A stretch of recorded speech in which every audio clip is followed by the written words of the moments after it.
Hello and good morning. আশা করি সকলে ভালো আছে আর আমিও খুব ভালো আছি। সকাল সকাল আজকে বানিয়েছি এগ চাউমিন, আর আজকে চাউমিনের সাথে অনেক ভেজিস আর অনেক স্যালাডও অ্যাড করেছিলাম।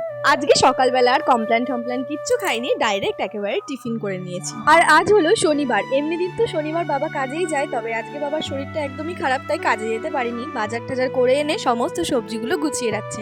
আর এদিকে আমাকে মাছও ধুয়ে দিয়েছে। আজ কাতলা মাছ এনেছিল, কিছু মাছ রান্না করার জন্য রেখে কিছু মাছ ফ্রিজে রেখে দিলাম। আর ফ্রিজে দেখো এখন এই অসময়েও এক ঝুড়ি আম রয়েছে, কেউই খাচ্ছে না।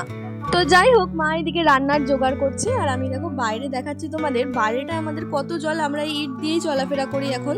তো যাই হোক, মা তো ওদিকে রান্না বান্না করছে, তো আমি একটু মাকে মশলা বেটে এখন হেল্প করে দেবো। যেহেতু উনি হ্যান্ডিক্যাপ মানুষ, এবার ওনার পক্ষে তো মশলা করাটা সম্ভব না, তাই আমি সবজি টবজি কেটে সমস্ত কিছু গুছিয়ে দিই, মা শুধু বসে বসে রান্নাটুকু করে।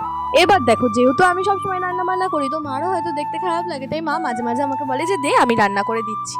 তো এদিকে তো ডাল বসিয়ে দিয়েছে, ডালটা ফুটতে থাকুক। কারণ সেই রাখি পূর্ণিমার দিন থেকে ফ্রিজে দেখো চকলেট পড়ে রয়েছে, সব দাদা ভাইরা আমাদের গিফট দিয়েছিল।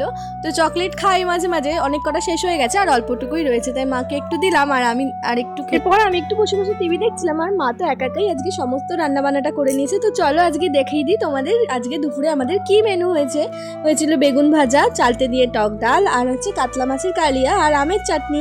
এই ছিল আজকে দুপুরের মেনু। আর আজ তো দুপুরবেলা সবাই মিলে একসাথেই খাওয়া দাওয়া করেছি। এরপরে উঠে আমি একটু একা ওয়েব সিরিজ দেখছিলাম। তো আজকের মতো বাই, দেখা হচ্ছে নেক্সট মিনি ব্লগে।